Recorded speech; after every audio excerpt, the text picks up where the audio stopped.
खुदा खान भी हमारे साथ हैं बरेली से, उनसे भी बात कर लेते हैं। बहुत देर से इंतजार कर रहे हैं हकीम साहब से बात करने का। बताएं आपको क्या दिक्कत है, क्या पूछना चाहते हैं हकीम साहब से?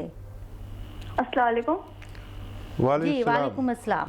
जी मुझे पूछना था, बताना था कि मेरी एज 20 है और वेट 54 है और मेरी आंखों में दर्द रहता है। ज्यादातर एक बार में एक ही आंख में होता है, पर दोनों आंख में भी कभी हो जाता है और ये 7 से 8 दिन में होता है।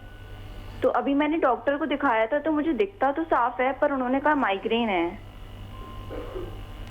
अच्छा, जब कोई आप गोली लेते हैं तो कौन सी गोली लेते हैं जिससे ठीक हो जाता है? ठीक है।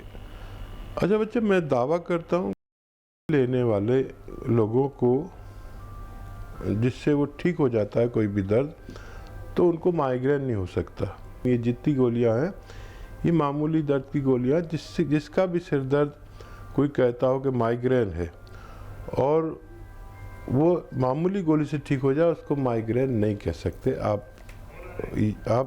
आप यकीन रखें कि आपको माइग्रेन नहीं है। और आप अगर कुछ ऐसा काम करती है जो बहुत ज़्यादा देर तक मोबाइल या कंप्यूटर लैपटॉप में बिजी रहते हैं, तो बेतरतीब लेटती बैठती है, तो वो भी छोड़ देंगी तो ठीक हो जाएगा। अच्छा, नज़ला रहता है तो आपको नज़ले का इलाज करना पड़ेगा, तो अब ठीक होंगी आप। जैसे नज़ला होता है, हम कोई भी एक एंटी एलर्जी गोली खाते हैं एलोपैथिक और वो वहीं सूख जाता है, उससे होता है। और यह सर्वाइकल हो सकता है। आप ये गौर करें कि क्या वजह हो सकती है। और एक एक्सरसाइज बता रहा हूँ, ऐसे ये कान रोज़ाना ऐसे आप करते रहे, जितना भी आप में हिम्मत हो रोज़ाना किया करिए। 2-4 मिनट रोज़ाना हो जाना चाहिए। सिर्फ ये भी आप करेंगे तो आपका ये दर्द आपसे रुखसत होना मुमकिन है। नसरीन का, जो कि बिहार से हैं। जी नसरीन, कैसे हैं आप, बताएं। जी अस्सलाम वालेकुम। वालेकुम सलाम। वालेकुम सलाम। जी हकीम साहब को मेरा सलाम। वालेकुम सलाम। जी पहले भी हम एक बार आपसे राब्ता किया था तो आप बताए थे हमको 3 मर्ज है, थायराइड भी है और सफ़ेद दाग भी है और सोराइसिस भी है। तो आप हमको सोराइसिस का दवा तो खा रहे हैं हकीम साहब, तो बहुत ज़्यादा पूरे बदन में यानी कि फैल गया। जब दवा खाते हैं तो ठीक रहता, नहीं खाते हैं तो फिर मतलब हो जाता बहुत जल्दी, और सर में भी है। लेकिन ये सफ़ेद दाग भी है और अल्ट्रोक्सिन हम सुबह मॉर्निंग में ले रहे हैं। आप कहा था हमको बापची के लिए, तो 2 दाना बापची सुबह में, तो क्या थायराइड की गोली के साथ हम ले लें उसको, मुंह में चबा लें? और शाम में बोला था सुबह शाम। और ये ज़्यादा हम सोराइसिस से भी परेशान हैं और ये सफ़ेद दाग भी डर लगता है कहीं कोई दवा खाए और बढ़ जाए। और आयुर्वेद दवा हमको पचता भी नहीं है। हम यूनानी में हम दवा गए थे पटना में, एक जगह पश्चिम दरवाज़ा, वहाँ हम गए थे, दवा हम लिया वहाँ से और करीब 1 महीना खाए, लेकिन हमको पचता ही नहीं है, उल्टी हो जाता है। और हम इसीलिए अंग्रेजी दवा खाते हैं तो ठीक रहता है, नहीं खाते हैं तो फिर बढ़ जाता है। लेकिन ये बॉपची जो आप बोला था मॉर्निंग में लेने के लिए, तो क्या अल्ट्रोक्सिन जो दवा हम खा रहे हैं थायरॉक्सिन, तो उसके साथ हम ले लें 2 दाना बॉपची, हमको फ़ायदा होगा? ठीक है। हाँ, बच्चा घबराए नहीं एक तो। और जो भी मैं आपको दवा बताता हूँ वो उसमें ज़्यादातर तो आपका किचन से होता है, तो जो किचन की दवाएं चीज़ें हैं वही तो आयुर्वेदिक या यूनानी है। लेकिन अगर कोई उसमें कुछ मिला दे, गलत मिला दे, तो उसकी तो कोई जिम्मेदारी किसी की नहीं है। आप साबुत लीजिए जो भी चीज़ें और उसको बनाइए खुद, और आपको ये भी रहेगा कि आपने असली दवा बनाई। और मैं एक नुस्खा आपको बताता हूँ। और जैसे आपने सवाल किया कि बापची आप ले सकते हैं, हाँ उसके साथ भी ले सकते हैं। जो आपको थायराइड है उस गोली के साथ ले सकते हैं। देखिए, एक नुस्खा लिख लीजिए। धनिया, आपके जो किचन में धनिया और आंवला, सूखा हुआ आंवला, मेथी, धनिया, आंवला, मेथी, और ये 100 ग्राम ले लीजिए। और 100 ग्राम गोंद आता है, एक थोड़ा महंगा आता है और नकली भी बहुत मिलता है, मोरिंगा का गोंद। इन सबको 100 ग्राम लेके पाउडर बनाएं और 3-4 ग्राम रोज़ खाया करें सुबह को, और उस दवा के साथ जो आपकी थायराइड की है, उससे आगे पीछे भी कर सकते हैं, साथ में भी ले सकते हैं। और ये अमल आपको दिन में 2 मरतबा करना है।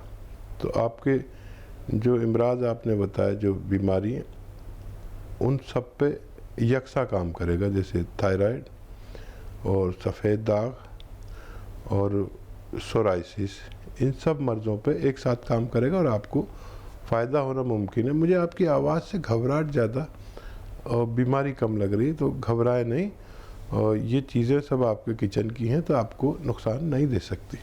तो नसरीन, जैसा कि हकीम साहब ने कहा कि घबराए नहीं, सब्र रखें, और जो किचन में आपके मौजूद है, जो नुस्खा यहाँ हकीम साहब ने बताया है, वो आप अमल में लाएं। खुर्शीद आलम है मेरठ से। जी खुर्शीद जी, बताएं कैसे हैं आप, क्या पूछना चाहते हैं? वालेकुम सलाम। जी अल्लाह का शुक्र है, बढ़िया। जी बताएं खुर्शीद जी, क्या सवाल है आपका? जी मेरे हाथ पैरों में दर्द रहता। जी, कितनी उम्र है आपकी? जी 52 साल है। अच्छा, कुछ मेहनत का काम करते हैं खुर्शीद भाई? हाँ जी, किसान आदमी हूँ। ठीक है। अच्छा देखिए, एक ख़ास नुस्खा आपको बताता हूँ, और वो ज़रा आपको मुश्किल लगेगी मिलने में, महंगा भी होता है, नकली भी मिलता है, मोतबर जगह से लें। गोंद सियाह यानी काला गोंद, ये एक दवा है जो इंतहाई कड़वी है, और हो सकता है आप किसान हो तो आप शायद समझते भी हो। इससे कड़वी कोई दवा मैंने अपनी ज़िंदगी में नहीं देखी। गोंद सियाह लीजिए, और ऐसा 100-150 ग्राम ले लीजिए, और ये आपका पूरा इलाज है। 100-150 ग्राम में आपकी पूरी बीमारी आपसे रुखसत हो जाएगी। इसका पाउडर बनाइए, और इसकी खुराक भी बहुत ज़रा सी लेनी पड़ती है, आधा ग्राम। आधा ग्राम आप समझते हैं कि आधा कैप्सूल के बराबर, एक बार सुबह और एक बार शाम। और जब तक ये आपका 100-150 ग्राम गोंद सियाह ख़त्म होगा, जब तक आपके जोड़ और पट्ठा पुर्जा और तमाम नसें और जहाँ भी जोड़ों में दर्द मुमकिन है, उसका ठीक होना मुमकिन है। अब बिस्मिल्लाह बेगम कर्नाटक से हैं, उनसे बात कर लेते हैं। जी बिस्मिल्लाह जी, बताएं कैसी हैं आप, आपको क्या परेशानी, क्या सवाल है आपका हकीम साहब से? हाँ मैडम, मैं बहुत परेशान है। हमारी अम्मी की दम बहुत आ रहा है और वो कम नहीं हो रहा, डॉक्टर का दर्द नहीं कम हो रहा। सांस फूल रहा है आपकी अम्मी का? हाँ, सांस भी चल रही है और दम बहुत आ रहा है। अच्छा, चलने में दम आता है या बैठे बैठे आता है? चले तो लैट्रिन गए तो फिर तो भी दम आता, बहुत दम आता, परेशान बहुत है हकीम साहब। अच्छा, डॉक्टर ने कुछ बताया है? उनकी उम्र कितनी है ये भी बताइए। उम्र 80 साल है उनकी उम्र। 80 साल। ठीक है। अच्छा देखिए, वैसे तो जो आपके फैमिली डॉक्टर हैं माशाल्लाह, उनकी उम्र काफ़ी अच्छी है, तो उनसे आप इलाज तो लेते ही रहिए, और वक्ती तौर पर जो भी दवा की ज़रूरत पड़े उन्हें दीजिए। और वैसे ऐसे शख्स का जिसको दम आता है यानी सांस फूलता है, ये तो फेफड़े में प्रॉब्लम या दिल में प्रॉब्लम, इन दो वजूहात से सांस फूलता है।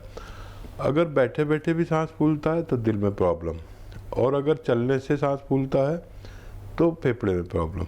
ये आप देख लीजिए, और जो भी मर्ज़ हो उसके हिसाब से अपने वहीं के डॉक्टर से इलाज कराएं। और यूनानी दवा के लिए भी मैं आपको बता देता हूँ कि सौंठ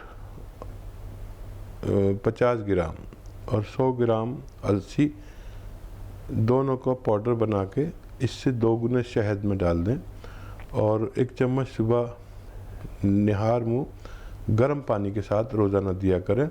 और जो दवाएं उनकी, जो अद्वियात उनकी चल रही है, उसको चलने दें, उन्हें देते रहें, और ये एडिशनल मेडिसिन उनको देना शुरू करें, और हफ्ता 2 हफ्ता इस्तेमाल करके फिर आप हमें दोबारा तलब कर सकते हैं। गाजियाबाद से कुलसुम है। जी बताएं कुलसुम, आपका क्या सवाल, हकीम साहब से क्या पूछना चाहती हैं आप? हेलो, अस्सलाम वालेकुम। वालेकुम सलाम। वालेकुम सलाम। हमारी अम्मी को बहुत ज्यादा तकलीफ है पैरों में, 8-9 साल से उनकी हड्डियों में मतलब पैर बहुत सूजा रहता है, कमर से लेके वेट उनका बढ़ता जा रहा है और नस ऐसे चढ़ जाती है एकदम छूने नहीं देती है बिल्कुल भी, न मालिश में भी कोई उनको आराम नहीं है। 8-9 साल से उनको काफी तकलीफ है। कुलसुम उम्र बता दें। थायराइड उनकी होगी 40 है उनकी। ठीक। थायराइड क्या कह रही हैं आप? उनको थायराइड भी है? नहीं, उनको कोई प्रॉब्लम नहीं है, ना थायराइड है ना उनको कोई मतलब कोई उनको प्रॉब्लम नहीं है, ना शुगर है, ब्लड प्रेशर भी उनका ठीक है, पर ये उनके सूजन, उनका वेट बहुत बढ़ रहा है, 80-90 भी हो गया था उनका वेट। ठीक है। हाँ, थायराइड का टेस्ट नहीं कराया हो तो करा लें।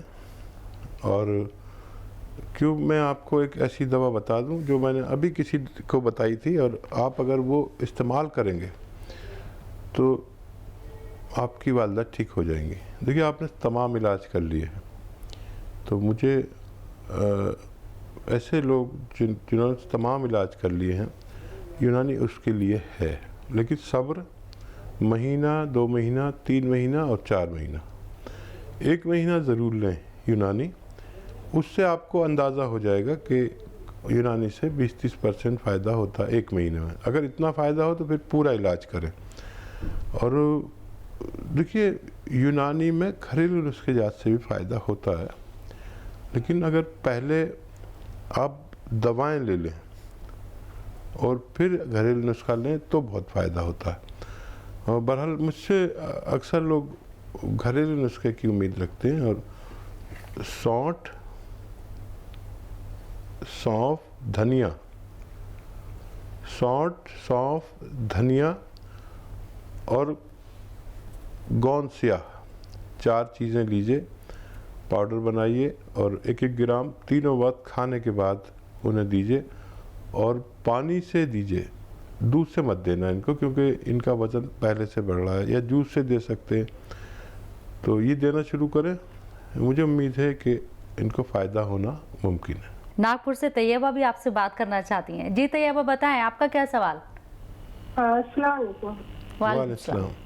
जी हकीम साहब को भी अस्सलाम वालेकुम। वालेकुम सलाम, फरमाइए। हाँ, मैं ये बोल रही थी, मैं तो वैसे आपके सारे नुस्खे लिख कर रखती हूँ और लोगों को बताती भी हूँ, अल्हम्दुलिल्लाह फायदा भी हो रहा है मुझे। काफी नुस्खे मैं लिख कर बताई भी और घर में भी बनाती हूँ, फायदा भी है। लेकिन मुझे थोड़ा सा अस्थमा की भी शिकायत है, तो वो अस्थमा के लिए थोड़ा आप बताएं। मैंने मोरिंगा गोंद आपके यहाँ से मंगवाया है, फिर उसे बनाऊं किस तरह से, वो थोड़ा सा आप मुझे दोबारा बता दें। और ये मुझे बीपी की भी शिकायत है, तो लेकिन मैं बीपी के लिए तो मैं लहसुन खाती हूँ, टैबलेट बोला डॉक्टर ने 20 mg की, लेकिन मैंने नहीं खाया है और उससे मैं लहसुन से ही कम कर रही हूँ, क्योंकि मुझे यकीन है कि लहसुन से ही कम हो जाएगा, और अल्हम्दुलिल्लाह कम भी हुआ है हमारे लहसुन से। तो बहुत बहुत शुक्रगुजार हूँ आपकी, और बहुत अच्छा लगा। आप हमेशा इसी तरह बताते रहें। और मुझे थोड़ा सा एक बार अस्थमा का बताइए, क्योंकि इनहेलर ले रही हूँ मैं अभी, ये मौसम की वजह से फिर थोड़ी मुझे परेशानी हो रही है। ठीक है, जज़ाकल्लाह। देखिए, ये वो हमारे व्यूअर्स हैं जो खुद भी मुस्तफ़ीद होते हैं और दूसरों को भी फ़ायदा पहुंचाते हैं।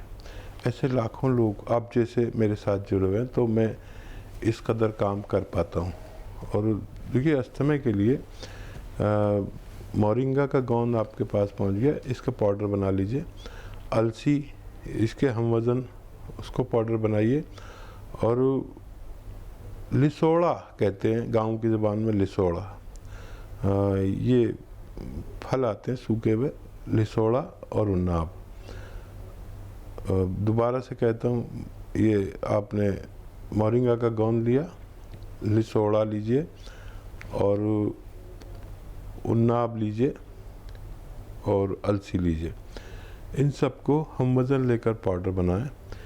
चाहें तो 1 चम्मच सुबह, 1 चम्मच शाम गर्म पानी से आप लें इन्हें, और चाहें तो इससे 2 गुने शहद में मिलाकर आप इसको एक माजून बना लें, अगर आपको डायबिटीज़ वगैरह नहीं है। और उसी तरह 1 चम्मच सुबह, 1 चम्मच शाम गर्म पानी से लिया करें। बहुत जल्दी आपकी ये शिकायत भी दूर हो जाएगी। और लहसुन मत छोड़िए आप, लहसुन से आपको ठीक हो जाएंगे। ब्लड प्रेशर, कोलेस्ट्रॉल या हार्ट ब्लॉकेज तक ठीक हो जाते हैं। और लहसुन का ये भी तरीका है लेने का कि 4-5 सुबह 4-5 शाम मैं भी खाता हूँ। यानी अगर आप पूछेंगे कि आज खाया आपने, तो मैं कहूँगा हाँ मैंने खाया, और फिर जाकर खाऊँगा। इससे जिस्म में बड़ी गर्माई रहती है और ये दमे वगैरह की भी शिकायत नहीं होती कसरत से लेने पर, और ये कभी नुकसान नहीं देता। और अगर कफ आ जाए तो फ़ौरन बाहर आ जाता है। तो लहसुन मत छोड़िए, और मुझे उम्मीद है कि ये नुस्खा भी आपको फ़ायदा पहुंचाएगा।